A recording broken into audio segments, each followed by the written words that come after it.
6 de mayo de 1952. Londres, Reino Unido. En lo profundo de la Tierra, en un sótano húmedo y sin luz natural del King's College, un tubo de rayos X de alto voltaje zumba de forma monótona y continua. En el aire, flota un ligero y apenas perceptible olor a ozono, productos químicos y agua estancada. El aroma típico de los laboratorios británicos de posguerra, donde los mayores descubrimientos de la humanidad a menudo se realizaban en sótanos estrechos y reconvertidos.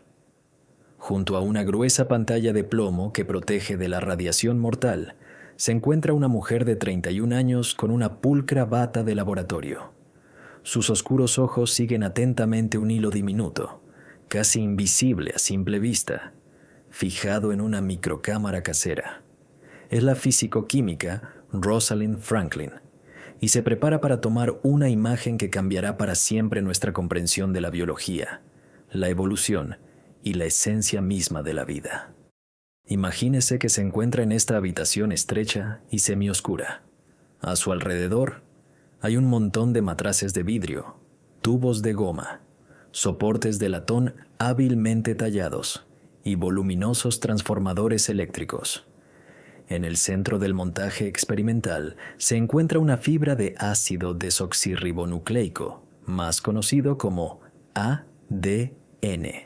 Es increíblemente delgado, con un grosor de solo unas pocas décimas de milímetro, pero en su interior se oculta el mayor secreto arquitectónico de la naturaleza. Para mirar dentro de esta molécula y ver la disposición de los átomos, Franklin utiliza el método de cristalografía de rayos X. La esencia de este método suena aterradoramente compleja para los no iniciados, pero en la práctica requiere no solo un ingenio espacial genial, sino también la mano firme de un cirujano. Si diriges un haz de luz a una araña de cristal en una habitación oscura, aparecerán cientos de reflejos en las paredes.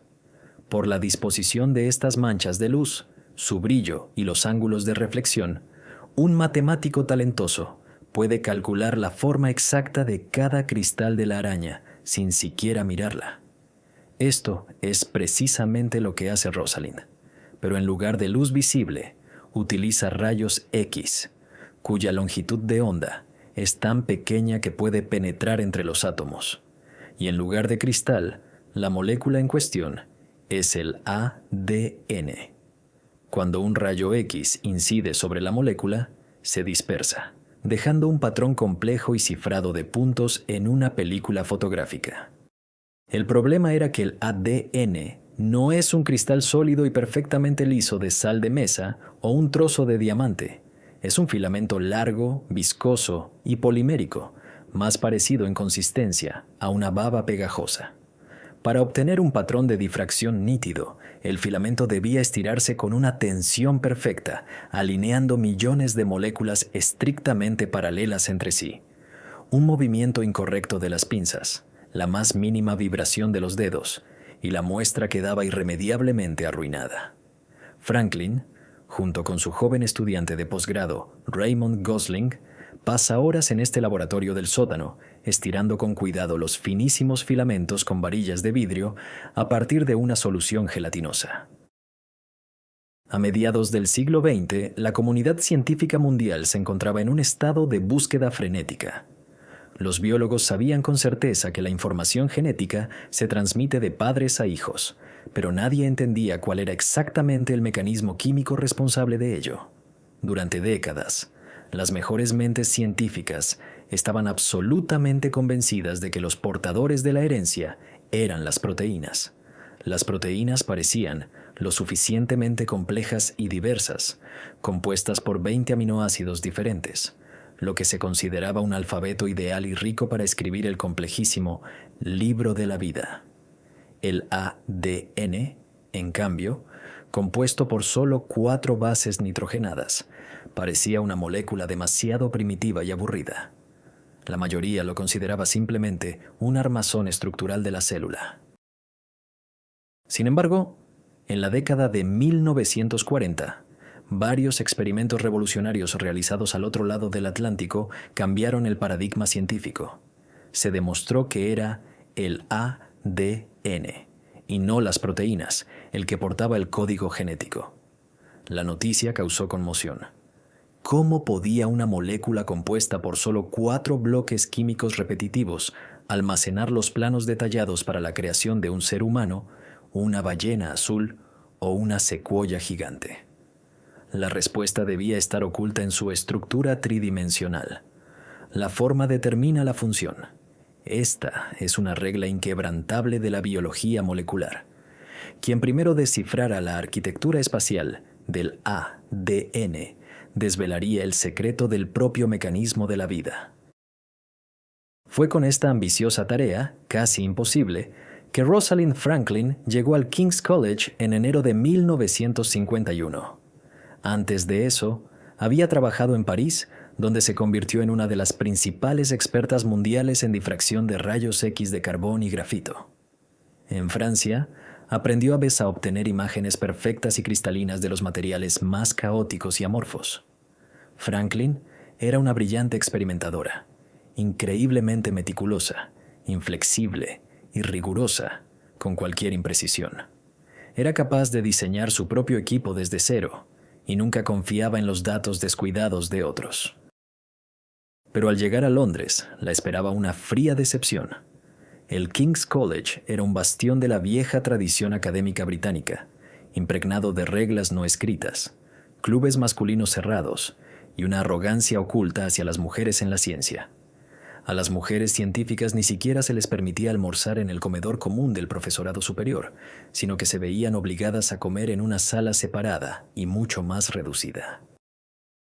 Para empeorar las cosas, desde el primer día surgió un malentendido catastrófico con su colega, el físico Maurice Wilkins.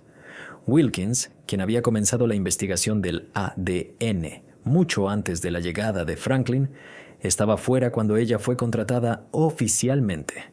La dirección del laboratorio había encomendado inequívocamente el proyecto de investigación de la estructura del ADN por completo a Rosalind. Pero cuando Wilkins regresó, sin comprender la situación, decidió que Franklin había sido contratada como su asistente técnica. Para Rosalind, ya una científica independiente consolidada con una sólida reputación internacional, esto supuso una afrenta inconcebible. Al instante, se alzó un muro de alienación insuperable entre las dos investigadoras.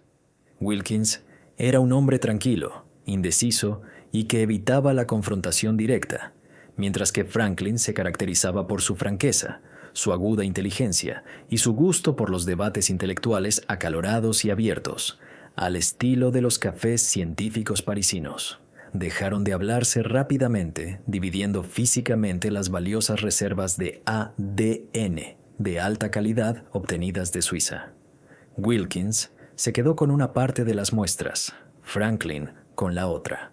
Así comenzaron a trabajar en el mismo gran problema, en el mismo edificio, pero en un estado de guerra fría tácita. Quedándose sola en su feudo subterráneo, Franklin comenzó a reconstruir metódica y despiadadamente todo el proceso de investigación. Inmediatamente, notó un error fundamental en los primeros experimentos de Wilkins y otros científicos. Tomaban radiografías de las fibras de ADN, con una humedad del aire completamente incontrolada. Franklin se dio cuenta genial de que la molécula de ADN actúa como una esponja microscópica. Absorbe activamente agua del entorno. Si la humedad en la cámara cambia incluso un poco durante la exposición de varias horas, la molécula se contrae o se expande. Como resultado, el patrón de difracción en la película fotográfica sale borroso, como la fotografía de una persona corriendo tomada con una cámara a una velocidad de obturación lenta. Su solución a este problema de ingeniería fue una obra maestra de la perfección técnica. Diseñó y encargó a los mecánicos de la universidad una diminuta cámara de latón en la que se podía mantener un microclima absolutamente estable. Franklin utilizó soluciones saturadas de diversas sales, a través de las cuales hizo pasar cuidadosamente hidrógeno gaseoso. Esto permitió controlar con precisión matemática el nivel de humedad alrededor de la diminuta fibra.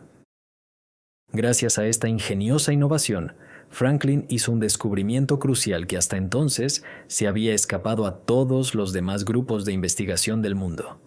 Descubrió que el ADN existía no en una, sino en dos formas estructurales completamente distintas. En condiciones secas, con una humedad de alrededor del 75%, la molécula se encogía, adoptando una estructura corta, densa y ancha que Franklin denominó forma A. Pero cuando la humedad en la cámara aumentaba al 92%, la molécula absorbía ávidamente agua, se alargaba y se volvía considerablemente más larga, pasando a la forma B. Investigadores anteriores, sin saberlo, mezclaban estas dos formas diferentes en una sola imagen debido a fluctuaciones de humedad, obteniendo una mezcla sin sentido de manchas grises. Rosalind Franklin, separando rigurosamente la forma húmeda de la seca, obtuvo por primera vez en la historia de la humanidad patrones de difracción puros e increíblemente nítidos. La forma seca A daba muchos más detalles cristalinos y Franklin, como científica rigurosa, decidió concentrar sus colosales esfuerzos analíticos precisamente en ella. En la época anterior a la invención de las computadoras, esto significaba cientos de horas de trabajo agotador con lápiz, papel y una calculadora mecánica para calcular las complejas funciones de Patterson. Quería construir un modelo de la molécula de forma estrictamente matemática, sin una sola suposición, ni un salto de fe, sin fundamento. Pero fue la forma B húmeda, ese largo filamento empapado en agua, el que albergaba el secreto más visual y hermoso de la naturaleza. Y en ese fresco día de mayo de 1952, Franklin cargó, en su microcámara, una única fibra de ADN, perfectamente estirada. Ajustó la humedad al 92% exacto, encendió el generador de rayos X y dejó que la placa fotográfica se expusiera a los rayos invisibles durante largas 100 horas. Aún no sabía que al cabo de este tiempo, del oscuro líquido revelador emergería una imagen que pasaría a la historia de la ciencia con el conciso nombre de Fotografía 51. Sobre la superficie translúcida apareció un patrón sorprendentemente claro y asombrosamente simétrico de puntos oscuros. Era una cruz perfecta, compuesta por manchas negras que se irradiaban desde un orificio central, como las aspas de una hélice congelada o una letra X grande y gruesa. Para un ojo inexperto, la imagen se asemejaba a una mera abstracción borrosa, carente de sentido alguno. Pero para un cristalógrafo de rayos X experimentado, este patrón no era otra cosa que un grito ahogado de la propia naturaleza. La estructura que tienen ante ustedes es una espiral.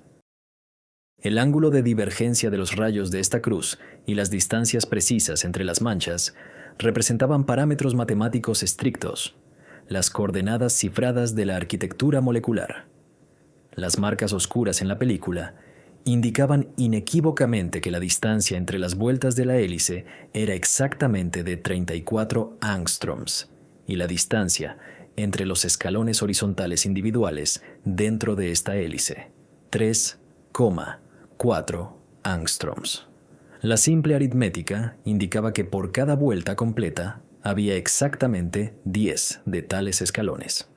Además, la ausencia característica y llamativa de la cuarta mancha en los rayos divergentes de la cruz demostraba inequívoca y elegantemente que las hélices eran precisamente dos y se entrelazaban entre sí en una simetría espacial increíblemente compleja pero armoniosa. Cualquier otro científico con un ego desmesurado en el lugar de Rosalind Franklin habría publicado inmediatamente esta impresionante imagen, convocado una conferencia de prensa y proclamado solemnemente el mayor triunfo. Pero Rosalind estaba hecha de un material completamente diferente. Despreciaba profundamente las corazonadas y las hipótesis sin fundamento. La doble hélice parecía la respuesta obvia, casi inevitable, para la forma húmeda, B. Pero Franklin, impulsada por el perfeccionismo científico, regresó obstinadamente a la forma seca, A. Esta forma, despojada de agua, producía un patrón mucho más complejo y cristalino en las radiografías, y a primera vista carecía de características helicoidales evidentes. Rosalind dobló cuidadosamente la preciosa fotografía número 51 y la guardó en una carpeta de cartón, y continuó con los cálculos metódicos y agotadores de los vectores espaciales. Estaba decidida a demostrar la estructura con una rigurosidad matemática absoluta e irrefutable, llenando cuadernos página tras página con columnas de números antes de permitirse construir modelos físicos de alambre y metal. Mientras tanto, a tan solo 80 kilómetros al norte de los húmedos sótanos de Londres, en el célebre Laboratorio Cavendish de la Universidad de Cambridge, se desarrollaba un drama intelectual completamente distinto. Allí trabajaban dos hombres cuyo enfoque de la ciencia era diametralmente opuesto a los rigurosos métodos empíricos de Franklin. El ambicioso biólogo estadounidense de 23 años, James Watson, y el brillante, aunque a veces excesivamente locuaz, físico británico de 35 años, Francis Crick. Watson y Crick no pasaban largas noches de insomnio bombardeando muestras químicas con rayos X. De hecho, no disponían de su propio equipo para obtener imágenes de difracción del ADN. En su lugar, preferían pensar en términos de espacio tridimensional y construir gigantescos modelos físicos. Imaginen su despacho en Cambridge. Era una habitación espaciosa y llena de humo, con mesas atestadas de trozos de cartón grueso cortados en forma de anillos moleculares, rollos de alambre de cobre rígido, pesados soportes metálicos y láminas de latón. Watson y Crick actuaban como ingenieros entusiastas montando un complejo juego de construcción. Intentaban adivinar cómo encajaban exactamente las piezas químicas dispersas sin violar las leyes fundamentales de la termodinámica y los enlaces interatómicos. Confiaban en la intuición científica, la imaginación espacial y, lo más importante, en los datos experimentales de otros que lograban obtener en seminarios y conferencias. Su primer intento conjunto de construir un modelo de ADN a finales de 1951 resultó en un fracaso ruidoso y humillante. Basándose en datos mal interpretados de una conferencia impartida por Rosalind Franklin, construyeron una voluminosa estructura de triple hélice con los grupos fosfato en el interior y las bases nitrogenadas sobresaliendo hacia afuera. Orgullosos de su trabajo, invitaron a Franklin y a su colega Maurice Wilkins, de Londres, a Cambridge, para que evaluaran su logro.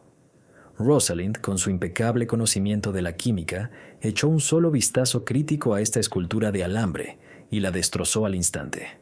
Señaló, de forma seca y despiadada, los flagrantes errores en los cálculos del contenido de agua y explicó que los fosfatos cargados negativamente, al estar en el centro de la molécula, se repelerían inevitablemente, rompiendo la estructura en una fracción de segundo. La dirección del laboratorio de Cambridge, sumamente avergonzada por este fiasco público de sus pupilos, ordenó oficialmente a Watson y Crick que cesaran toda investigación sobre el ADN y se dedicaran a otros proyectos. Sin embargo, esta prohibición formal no pudo detener su arrollador entusiasmo, especialmente cuando en el horizonte apareció la figura del químico más grande de la época, Linus Pauling. Pauling trabajaba en el Instituto de Tecnología de California, en la costa oeste de los Estados Unidos de América. Tan solo un año antes, había descifrado triunfalmente la estructura de la alfa hélice de las proteínas, utilizando exactamente el mismo método de manipulación de modelos de cartón y plástico. A finales de 1952, llegaron a Watson y Crick rumores muy preocupantes. El gran Pauling había dirigido su genial e insaciable mirada hacia el misterio del ácido desoxirribonucleico. Ya había escrito un borrador de artículo científico con la estructura propuesta. La carrera por desvelar el secreto de la vida, hasta entonces transcurrida sin prisas, entró de repente en una fase crítica y febril. Si Pauling publicaba primero el modelo correcto, supondría una derrota devastadora no solo para Watson y Crick, sino para toda la ciencia británica. A finales de enero de 1953, James Watson llegó apresuradamente al King's College en el frío y brumoso Londres. En el bolsillo profundo de su cálido abrigo de lana, llevaba una copia recién impresa de un artículo, aún no publicado, de Linus Pauling. Watson se dio cuenta con alivio de que el genio estadounidense había cometido un error químico muy burdo. Pauling había propuesto una estructura de triple hélice con los fosfatos en el interior, repitiendo prácticamente el mismo fracaso que Watson y Crick habían experimentado un año antes. Animado por este descubrimiento, Watson se dirigió directamente por los oscuros pasillos hacia el laboratorio de Rosalind Franklin. Él trató de convencerla de unir fuerzas, declarando audaz y desconsideradamente que ella, como experimentadora, no era capaz de interpretar por sí misma sus propias y complejas radiografías, y que solo un trabajo conjunto urgente con los teóricos de Cambridge les ayudaría a todos a adelantarse a su competidor estadounidense. Para Franklin, que había perfeccionado su maestría durante años en París y Londres, esto sonó como una insolencia impensable. Un joven y engreído estadounidense que en su vida no había tomado una sola radiografía cristalográfica de calidad, irrumpió en su santuario y le enseñó arrogantemente cómo hacer ciencia. La disputa verbal, junto a la mesa del laboratorio, pronto se convirtió en un enfrentamiento hostil, chispeante de tensión. Franklin, conocida por su carácter severo y su nula tolerancia a la diletancia científica, se levantó bruscamente de su silla y se dirigió hacia Watson. Sin esperar tal resistencia decidida y temiendo que ella pudiera expulsarlo por la fuerza, agarró apresuradamente sus papeles y retrocedió hacia la puerta, hacia el pasillo escasamente iluminado. Y fue en ese preciso momento, en el espacioso interior del viejo edificio, cuando ocurrió el evento que tachó para siempre el destino de Rosalind Franklin y cambió el rumbo de toda la biología mundial. En el pasillo, Watson casi choca con Maurice Wilkins, buscando compasión y apoyo tras una humillante disputa con la rebelde investigadora. Wilkins invitó al nervioso estadounidense a su habitación contigua. Allí, obedeciendo a un impulso repentino y completamente, sin el conocimiento ni el consentimiento de la propia Rosalind Franklin, Wilkins deslizó un cajón de su voluminoso escritorio y sacó una impresión brillante. Era la famosa fotografía, número 51, la imagen perfecta y cristalina de la forma húmeda B, obtenida por Franklin tras cientos de horas de trabajo minucioso y un control de humedad matemáticamente calculado. Cuando la mirada de Watson se posó en esa hoja de papel fotográfico, su pulso se aceleró instantáneamente, y según su propio y posterior reconocimiento en sus memorias, su boca se entreabrió involuntariamente de puro asombro. Era la prueba más clara e irrefutable de la estructura en espiral que nadie había tenido jamás en sus manos. Las oscuras marcas en forma de cruz sobre la superficie brillante comunicaron instantáneamente a su mente entrenada todos aquellos parámetros geométricos cruciales que él y Crick habían estado buscando tan desesperadamente y sin éxito. Watson no necesitó los largos meses de cálculos de la función de Patterson. Poseía una memoria visual fenomenal. Absorbió ávidamente los datos con la mirada. El ángulo de inclinación de la espiral, la distancia de 34 angstroms para un paso completo, exactamente 10 pares de nucleótidos por vuelta. Armado con estos datos secretos invaluables que no le pertenecían, James Watson abordó ese mismo día el frío vagón del tren nocturno de regreso a Cambridge. Al compás del traqueteo de las ruedas, hacía apresuradamente bocetos del patrón en forma de cruz que había visto en los márgenes blancos de un periódico fresco, temiendo hasta la muerte olvidar el más mínimo detalle antes de llegar a Francis Crick. La solución del gran misterio estaba más cerca que nunca. Watson y Crick habían obtenido repentinamente en sus manos los fragmentos más importantes y precisos del rompecabezas, sin siquiera haber tocado el aparato de rayos X. Y Rosalind Franklin, dejada sola en su sótano londinense, continuaba con sus meticulosos cálculos, sin sospechar en absoluto que la clave de su mayor triunfo vital acababa de ser extraída en secreto y se había marchado apresuradamente al norte para convertirse en el cimiento de otro descubrimiento histórico.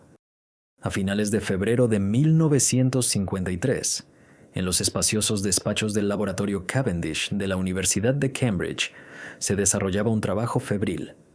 James Watson y Francis Crick, armados con el conocimiento invaluable sobre la naturaleza espiral y las dimensiones precisas de la molécula, obtenido de una mirada furtiva a la fotografía de otra persona, se dispusieron de inmediato a crear el modelo físico definitivo. En su laboratorio, resonó de nuevo el traqueteo de las piezas metálicas. Los mecánicos de los talleres universitarios, por encargo urgente, tallaban apresuradamente finas láminas de latón que debían representar los anillos químicos planos de las bases nitrogenadas. En el aire flotaba el olor a aceite de máquina, humo de tabaco y té negro fuerte. La atmósfera de una gran lluvia de ideas, donde la ingeniería se fusionaba con la biología. Sin embargo, una sola mirada robada a la Fotografía 51 no fue suficiente para armar completa e inequívocamente el intrincado rompecabezas tridimensional. Necesitaban desesperadamente los parámetros matemáticos precisos de la red cristalina para fijar las piezas metálicas en los soportes en los ángulos correctos. Y aquí es donde el destino, o más bien, las conexiones informales de la vieja élite académica británica, jugó una vez más en contra de la solitaria investigadora de Londres. Francis Crick, al hablar con su colega Max Perutz, obtuvo acceso a un informe confidencial del Consejo de Investigación Médica. Mientras revisaba estas páginas mecanografiadas, Crick se topó con un párrafo detallado con tablas, escrito a mano por la propia Rosalind Franklin. En este informe para un círculo selecto de revisores, ella describió meticulosamente la simetría de la molécula de ADN, basándose en sus meses de arduo trabajo en un sótano húmedo. Para el brillante teórico Crick, estas pocas y secas frases académicas fueron una verdadera revelación, un rayo de luz en una habitación oscura. Franklin señaló que la red cristalina del ADN pertenece al grupo espacial monoclínico, poseyendo la llamada simetría de segundo orden. Al traducir este complejo término cristalográfico al lenguaje de la geometría tridimensional simple, Crick se dio cuenta instantáneamente de lo que hasta entonces había eludido la comprensión de todos los científicos del mundo. Las dos hebras de la hélice debían ser antiparalelas. Imagina dos carreteras de un solo sentido que corren paralelas entre sí, pero los coches en ellas se mueven en direcciones estrictamente opuestas. Así es como se disponían las cadenas de azúcar y fosfato en la molécula de la vida. Una hebra subía y la otra, exactamente igual, bajaba. Ahora los investigadores de Cambridge tenían un andamiaje externo robusto, dos hebras entrelazadas que formaban un tubo perfecto. Pero el enigma más importante y profundo seguía sin resolverse. ¿Cómo se disponían exactamente los 4 tipos de bases nitrogenadas? Adenina, timina, guanina y citosina dentro de esta hélice, como los peldaños de una escalera de caracol. Watson, en su afán por encontrar la respuesta, intentó inicialmente unir bases idénticas entre sí. Recortó siluetas de estas moléculas a escala en cartulina blanca y gruesa, lo que le permitía moverlas sobre la superficie plana de su escritorio, e intentó formar pares con ellas. Adenina con adenina, citosina con citosina. Pero estos peldaños resultaban de tamaños diferentes.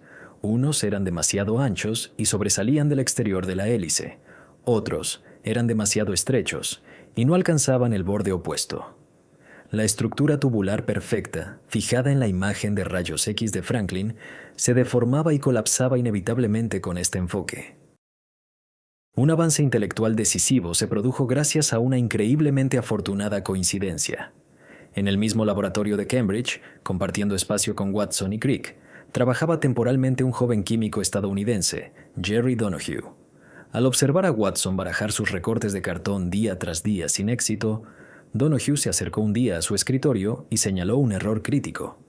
Resultó que los libros de texto de química estándar de la época imprimían las fórmulas estructurales de estas moléculas en una configuración incorrecta, la llamada forma Enol. Donoghue, siendo un brillante experto en química cuántica, declaró categóricamente a Watson que, en las condiciones fisiológicas reales de una célula viva, estas bases existen en una forma completamente diferente, la forma ceto, en la que los átomos de hidrógeno se encuentran en otros lugares. Era una fresca mañana de sábado, el 28 de febrero de 1953. Imaginen este momento histórico: el silencio de una oficina casi vacía, la luz del sol de la mañana cayendo sobre un escritorio repleto de planos. James Watson, armado con tijeras y pegamento, está creando nuevos modelos de cartón de las bases, incorporando las correcciones de Donoghue. Comienza a mover las figuras sobre la superficie de la mesa, como si jugara a un Tetris molecular nunca antes visto. De repente, su mirada se detiene. Ve algo que le quita el aliento. La gran adenina de doble anillo se une perfectamente, con una precisión de décimas de milímetro, mediante enlaces de hidrógeno a la pequeña timina de un solo anillo. Y la gran guanina forma una pareja igualmente impecable con la pequeña citosina. Era una imagen deslumbrante de armonía. Si se unía una base grande con una pequeña en pares tan estrictos, todos los peldaños de esta increíble escalera de caracol molecular resultaban de tamaño absolutamente idéntico. Encajaban perfectamente en las dimensiones de la espiral, sin distorsionar su forma, lo que explicaba de manera brillante y definitiva la simetría perfecta capturada en la fotografía número 51. Además, este principio de apareamiento complementario de bases revelaba instantáneamente, como un rayo, el secreto de cómo la vida se copia a sí misma. Si se separaban dos hebras, cada una serviría como plantilla absoluta e infalible para construir la nueva mitad. Watson y Crick habían encontrado el mecanismo de la herencia, el secreto de la evolución y la base fundamental de toda la biología terrestre. Ese mismo día, rebosantes de euforia por la magnitud de su descubrimiento, Watson y Crick irrumpieron en el abarrotado pub histórico The Eagle, situado a pocos minutos a pie de los muros del laboratorio Cavendish. Crick, conocido por su voz potente y sus maneras teatrales, se abrió paso entre la multitud de estudiantes que bebían cerveza y anunció a voz en grito a los presentes: «Hemos descubierto el secreto de la vida». Al mismo tiempo, en un rincón de la sala, comenzó a erigirse una monumental maqueta metálica de doble hélice, de casi 1 metro de altura, ensamblada con esmero, a partir de láminas de latón y varillas de acero, que se convirtió en la culminación de su triunfo teórico.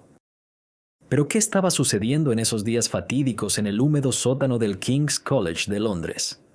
Los registros de archivo y los diarios de laboratorio personales de Rosalind Franklin, estudiados minuciosamente por historiadores de la ciencia décadas después, pintan una imagen asombrosa, casi trágica, de tiempo perdido. En esos mismos días de finales de febrero y la primera mitad de marzo de 1953, ella estaba sentada en su escritorio, en completa soledad, continuando el análisis metódico de sus datos impecables.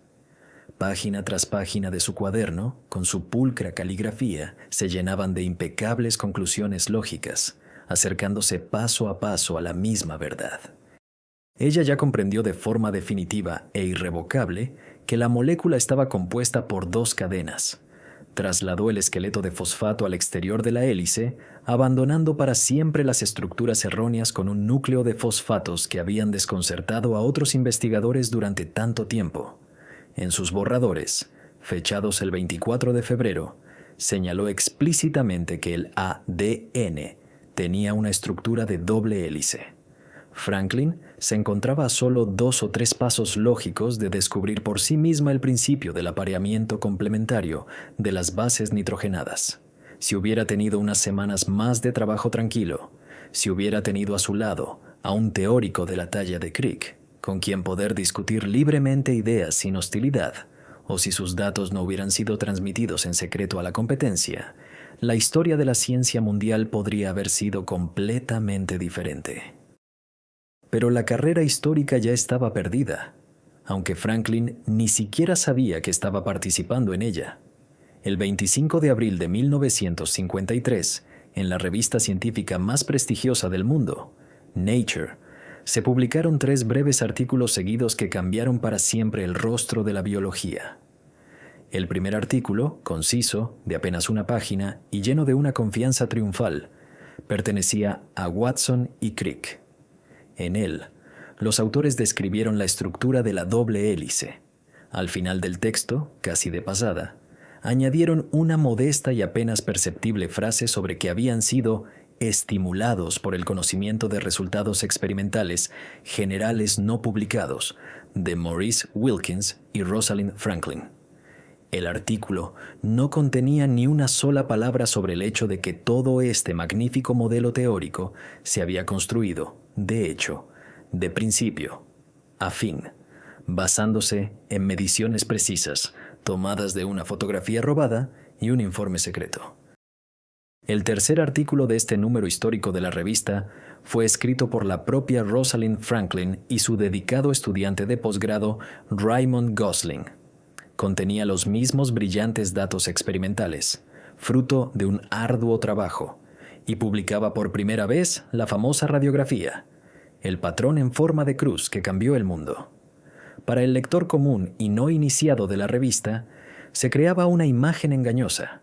Parecía que el minucioso trabajo de Franklin en Londres simplemente confirmaba e ilustraba la genial conjetura teórica de Watson y Crick, publicada en las primeras páginas. Nadie, en la comunidad científica en general, sospechaba entonces la verdadera cronología de los acontecimientos. Rosalind Franklin, fiel a sus más estrictos principios científicos, nunca organizó escándalos públicos ni luchó por la primacía. Aceptó con dignidad y calma la publicación de su artículo como una contribución importante e independiente al esfuerzo común por conocer la naturaleza, sin sospechar la sombra que se cerniría sobre su nombre durante décadas. A mediados de marzo de 1953, aún antes de la publicación de aquel histórico número de la revista, Rosalind Franklin abandonó para siempre la opresiva y conflictiva atmósfera del King's College. Se trasladó al Birkbeck College, otra institución de la Universidad de Londres, que difería radicalmente de su anterior lugar de trabajo. Imaginen un edificio antiguo en Torrington Square, que había sufrido graves daños por los feroces bombardeos de la Segunda Guerra Mundial. El nuevo laboratorio de Franklin se encontraba en el último piso, el quinto de la estructura semiderruida. El tejado tenía goteras tan intensas que, durante los frecuentes aguaceros londinenses, la investigadora tenía que trabajar literalmente bajo un paraguas abierto, salvando sus valiosos apuntes y el frágil equipo de los torrentes de agua sucia. Sin embargo, a pesar de estas terribles condiciones de vida, Rosalind finalmente encontró lo que tanto le faltaba: libertad intelectual y respeto. El jefe del laboratorio era el destacado físico John Desmond Bernal, quien admiraba sinceramente su talento y nunca juzgaba a los científicos por su género. Aquí, Franklin reunió a su propio equipo pequeño pero increíblemente leal de jóvenes investigadores. Según los términos de su traslado del King's College, se le prohibió estricta y oficialmente continuar trabajando en la estructura del ADN. Pero para una mente brillante, esto no fue un obstáculo. Simplemente redirigió su genio analítico hacia otro enigma natural igualmente complejo: el ácido ribonucleico o ARN y la estructura de los virus. Su objetivo principal se convirtió el virus del mosaico del tabaco, un patógeno microscópico que destruye los cultivos agrícolas. En aquel momento, nadie en el mundo imaginaba cómo estaban estructurados los virus a nivel molecular. Armada con sus cámaras de rayos X modernizadas, Franklin comenzó a tomar imágenes de partículas virales. Pronto realizó su segundo gran descubrimiento, que en cualquier otra circunstancia le habría reportado fama mundial. Antes de sus experimentos, Los científicos creían que el virus era simplemente un bulto sólido de proteína, dentro del cual, como el relleno de un pastel, se escondía la información genética. Franklin, utilizando sus inigualables habilidades de análisis matemático de los patrones de difracción, demostró que el virus del mosaico del tabaco es un tubo proteico hueco y que un único hilo de ARN está elegantemente y firmemente tejido en su pared interna, formando una espiral. En un periodo de tiempo increíblemente corto, apenas 5 años de trabajo en el Birkbeck College, Rosalind Franklin publicó 17 brillantes artículos científicos. Se convirtió en una líder mundial reconocida en el campo de la virología estructural.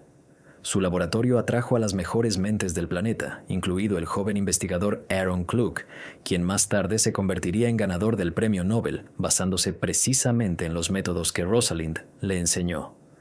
En 1958, a Franklin se le encargó el diseño de un modelo molecular gigante de un virus para la Exposición Internacional de Bruselas.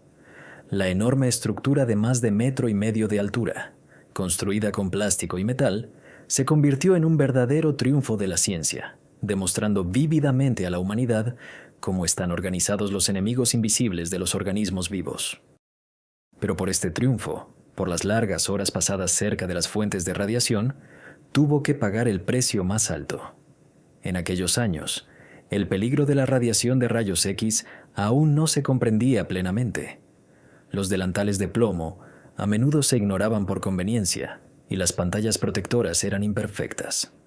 En otoño de 1956, durante su gira de conferencias por los Estados Unidos de América, Franklin sintió un dolor agudo y agotador en el abdomen. Al regresar a Londres, se sometió a un examen médico. El diagnóstico de los médicos sonó como una sentencia: cáncer de ovario. 2 tumores se desarrollaban rápidamente en su cuerpo. La mayoría de los historiadores médicos modernos coinciden en que la enfermedad mortal fue una consecuencia directa de las miles de horas de exposición recibidas en los húmedos sótanos de los laboratorios.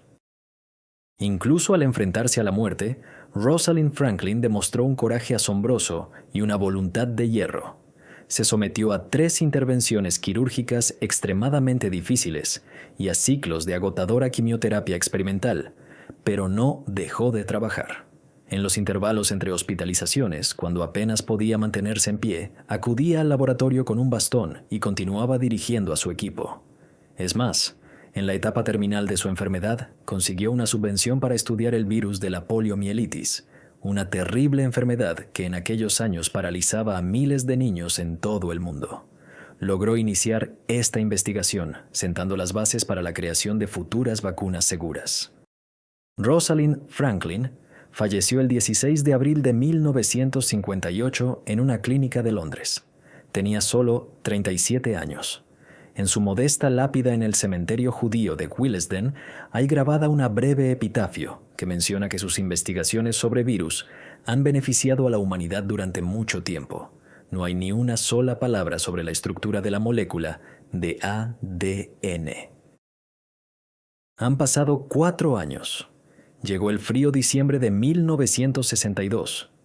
Imaginen una sala de conciertos deslumbrante en Estocolmo, decorada con flores frescas y candelabros de cristal. En el escenario hay 3 hombres en frac: James Watson, Francis Crick y Maurice Wilkins. De manos del rey de Suecia, reciben el máximo galardón científico del planeta, el Premio Nobel de Fisiología o Medicina por el descubrimiento de la estructura molecular de los ácidos nucleicos. Según las estrictas e inflexibles reglas del Comité Nobel, el premio puede ser otorgado a un máximo de 3 científicos vivos. Los premios no se otorgan póstumamente. El nombre de Rosalind Franklin no sonó en el escenario. Ni Watson ni Crick, en sus solemnes discursos de Nobel, mencionaron a la mujer cuya fotografía 51 y cuyos precisos cálculos matemáticos de un informe secreto se convirtieron en la piedra angular de su triunfo. Wilkins solo mencionó su nombre de pasada, al final de su conferencia, en una larga lista de asistentes técnicos.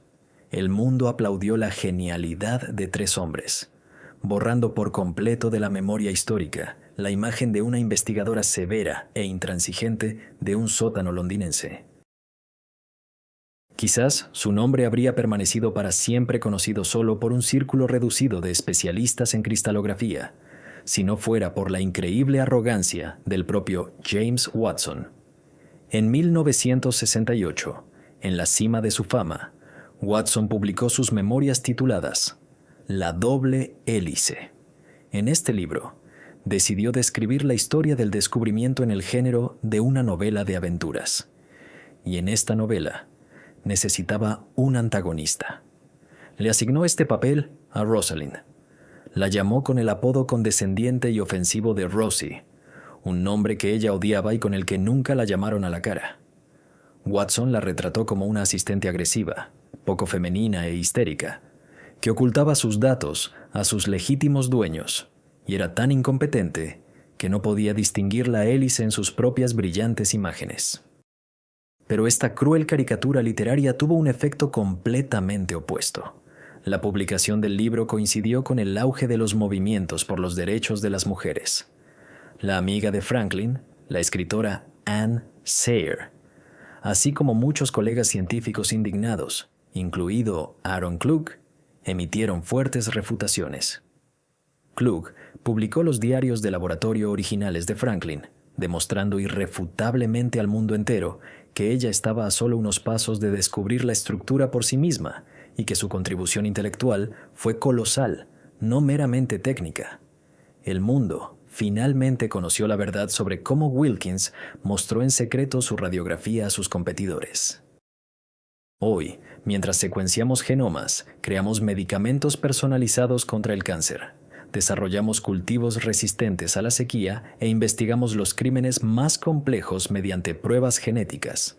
Nos basamos en los cimientos establecidos hace más de 7 décadas. La historia del ADN no es solo la de una suposición afortunada y modelos de cartón. Es la historia de cómo la ciencia exige obsesión, precisión impecable y sacrificio. Es la historia de una joven en una habitación oscura y húmeda, que dirigía rayos invisibles a un hilo microscópico de moco, exigiendo a la naturaleza que revelara su secreto más íntimo. Rosalind Franklin no recibió una medalla de oro de manos del rey ni los aplausos de Estocolmo, pero fueron sus ojos los que primero vieron claramente la verdadera forma de la vida, y fue su integridad intransigente la que allanó el camino para la mayor revelación biológica del siglo XX.